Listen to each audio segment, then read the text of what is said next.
ఓం నమః శివాయ. ఓం నమో నారాయణాయ. ఓం శ్రీ స్వర్ణాకర్షణ కాల భైరవాయ నమో నమః. ఓం శ్రీ నరదృష్టి నివారణ కాల భైరవాయ నమో నమః. ఓం కాళకాలాయ విద్మహే కాళాతీతాయ ధీమహి తన్నో శ్రీ స్వర్ణాకర్షణ కాళ భైరవ ప్రచోదయాత్. హరి ఓం. మా ఛానల్కి స్వాగతం. చూస్తున్న వీక్షకులకు, ప్రేక్షకులకు, ప్రియ కాళభైరవ భగవద్బంధులకి స్వాగతం పలుకుతూ మమ్మల్ని ఎంతగానో ఆదరిస్తూ ఉండబడినటువంటి ప్రియ సోదరీమణులకు, జ్యోతిష్య అభిమానులకు, సనాతన ధర్మ సంరక్షకులకు అందరికీ కూడా హోళికా పూర్ణిమ శుభాకాంక్షలు. అలాగనే మార్చి నెల 16వ తారీఖు నుండి 31వ తారీఖు వరకు పుట్టినటువంటి వారందరిగా ముందస్తుగా జన్మదిన శుభాకాంక్ష. 16/3/2024 నుండి 31/3/2024 వరకు ద్వాదశ రాశుల్లో గ్రహ గమనాలు ఒకసారి వీక్షింపచేద్దాం. మేషరాశిలో గురు సంచార స్థితి, కన్యరాశిలో కేతు సంచార స్థితి, కుంభరాశిలో కుజుడు శుక్రుడు మరియు శని సంచార స్థితి, మీనరాశిలో రవి బుధ మరియు రాహు సంచార స్థితితో ద్వాదశ రాశుల్లో గ్రహ గమనాలు ఈ విధంగా ఉన్నాయి. సింహరాశి వారు ఆదివారం అష్టమి తిథిన ఎలాంటి విధానాలు పాటించాలో ఈ వీడియోలో సవివరంగా సంపూర్ణంగా తెలుసుకుందాం. సింహరాశిలో ఏ నక్షత్రాలు వస్తాయనగా మఖా నక్షత్రంలోని 4 పాదాలు, పుబ్బా నక్షత్రంలో 4 పాదాలు, ఉత్తరా నక్షత్రంలో 1 పాదం కలిపితే సింహరాశి. చాలామందికి పుట్టినటువంటి కాల సమయంలో డేటా ఆఫ్ బర్త్లో లేనటువంటి కారణం వలన పేరు యొక్క మొదటి అక్షరాన్ని అనుసరిస్తూ ఆ రాశిని తెలుసుకునే ప్రయత్నం అవుతుంది.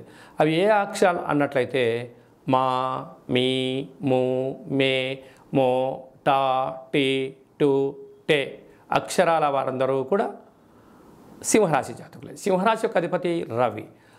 ఆదివారం రోజు అష్టమి రావడం, అదే కాకుండా వీరి యొక్క జాతక ప్రకారంగా 2వ స్థానంలో కేతు, 7వ స్థానంలో శని, 7వ స్థానంలో శుక్రుడు, 7వ స్థానంలో కుజుడు సంచారం చేయడం వలన కుజదోష ప్రభావం కారణము. ఒకవైపు ఈ రాశాధిపతి రవి 8వ స్థానంలో ఉండడము, అక్కడే బుధుడు ఉండడము, అక్కడే రాహు ఉండడం వలన అనేక రకాలమైనటువంటి దూర వాయు జల ప్రయాణాలలో, వృత్తులలో, ఉద్యోగాల్లో, వ్యాపారంలో అనేక రకాల ప్రమాదాలు పొంచి ఉన్నాయి. శత్రువులు పొంచి ఉన్నారు. ఇలాంటి కాల సమయంలో చెక్కులపైన సంతకం పెట్టి ఇవ్వడం కానీ, బినామీగా వ్యవహరించడం కానీ, సలహాలు ఇవ్వడం కానీ, సూచనలు ఇవ్వడం కానీ, మీ జన్మ నక్షత్రం రోజున అష్టమి పూర్ణిమ తిథి యందున మీరు మౌనంగా ఉండడం వలన దూరావాయు జల ప్రయాణంలో ఆటంకాలు తొలగిపోయి మీరు అనుకుంటున్న అన్నింటి విజయం సాధించడానికి అవకాశం ఉంటుంది. కనుక తెల్ల జిల్లెడు వృక్షం దగ్గర దీపము, రురు కాళభైరవ స్వామికి స్మరణ, కాళభైరవ హోమాన్ని చేయించుకోవడం వలన సకల అష్ట కష్టాలు తొలగిపోయి అష్ట ఐశ్వర్యాలకు స్వాగతం పలకడానికి అనేక రకాల అవకాశాలు ఉంటాయి. కనుక వీలైనంత వరకు మౌనం, ధ్యానం, ఆధ్యాత్మికత మీకు అదృష్టాన్ని, ఐశ్వర్యాన్ని కట్టబెట్టబోతుందని చెప్పి గమనించాలి. మార్చి నెల 16వ తారీఖు నుండి 31వ తారీఖు వరకు ముఖ్యమైనటువంటి పండుగల గురించి క్లుప్తంగా, సవివరంగా, సంపూర్ణంగా తెలుసుకుందాం. 17/3/2024 పాల్గొన మాస కృష్ణపక్ష బహుళ అష్టమి మృగశిర నక్షత్ర సందర్భంగా రురు కాళభైరవ స్వామి యొక్క పూజ చాలా యోగదాయకం. ఆదివారం రోజు అమావాస్య వస్తే ఎంత శక్తివంతమైందో, ఆదివారం రోజు అష్టమి తిథి వచ్చినా మనకున్న అష్ట కష్టాలను తొలగించుకొని అష్టైశ్వర్యాలకు స్వాగతం పలకడానికి మనము రురు కాళభైరవ స్వామి యొక్క పూజ, రురు కాళభైరవ స్వామి యొక్క అష్టోత్తరము, కూష్మాండ దీపాన్ని మనకు ఉండబడిన కోరికను నెరవేర్చడం కోసము విశేషమైన సౌభాగ్య ముడుపు కట్టుకోవడం వల్ల సర్వత్రా శుభం కలుగుతుంది. మీకు అలా ఇంట్లో కుదరకపోతే ఈ కింది నెంబరు మీరు సంప్రదించినట్లయితే మన యొక్క దేవాలయంలో అష్టమి తిథి యందున అద్భుతమైనటువంటి రురు కాళభైరవ పూజ జరుగుతూ ఉంటుంది. మీ యొక్క గోత్రనామాలను పంపించగలిగినట్లయితే మీ పేరుపైన కూష్మాండ దీపాన్ని, ఒక సౌభాగ్య ముడుపును, కాళభైరవ హోమాన్ని చేయించి వాట్సాప్ ద్వారా ప్రత్యక్ష ప్రసారాన్ని మీకు చూపించి ప్రసాదాన్ని కూడా మీకు అందజేయడం జరుగుతుంది. అలాగనే మనకు 24వ తారీఖున మరి ఆదివారము పాల్గొన మాస పూర్ణిమ, హోళికా పూర్ణిమ అంటాం. రంగుల హరివిలను, హానికరం లేనటువంటి రంగులను చల్లుకుందాం. కొత్త రకమైనటువంటి నూతన ఉత్తేజకరమైన జీవితానికి స్వాగతం పలుకుదాం. కనుక ఈ తెలుగు సంవత్సరానికి చివరి పూర్ణిమ అవ్వడం వలన వీలైనంత వరకు ఇంట్లో శ్రీ రమా సహిత సత్యనారాయణ స్వామి యొక్క వ్రతాన్ని కానీ, దత్తాత్రేయ స్వామి యొక్క దర్శనం కానీ, వీలైనంత వరకు శివుడికి రుద్రాభిషేకం చేసుకోవడం వల్ల సకల శుభం కలుగుతుందని చెప్పి గమనించాలి.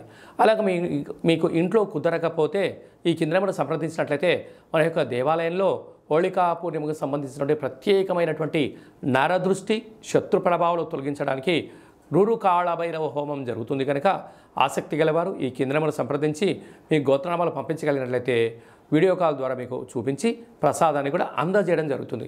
ఇంకను మార్చి నెలలో మనం అద్భుతమైన విజయాలు సాధించగలగాలి అన్నట్లయితే ఈ యొక్క పాత్రను కంచు పాత్ర అంటారు. మనకు రాసులు 12 ఎలా ఉంటాయో 12 రాసులను ఇందులో అచ్చు వేయడం కూడా జరుగుతుంది. కనుక ఈ యొక్క పాత్ర యొక్క విశిష్టత ఏమిటయ్యా అనగా కంచు మోగినట్టు కనకము మోగదు గదరాసు మతి అని చెప్తారు. అలాగా ఈ యొక్క కంచు పాత్రను ప్రతిరోజు ఉదయం మనం ఇంట్లో స్నానం చేసి పూజ చేసుకున్న తర్వాత అగరబత్తులు వెలిగించిన తర్వాత ఒక్కసారి ఈ యొక్క కర సహాయం చేత ఇలా కొట్టినట్టయితే ఓంకార శబ్దం రావడం జరుగుతుంటుంది. ఈ యొక్క ఓంకార శబ్ద ధ్వని ద్వారా అద్భుతమైన శక్తిని సంపాదించవచ్చు. ఎలా వస్తారో గమనిద్దాం.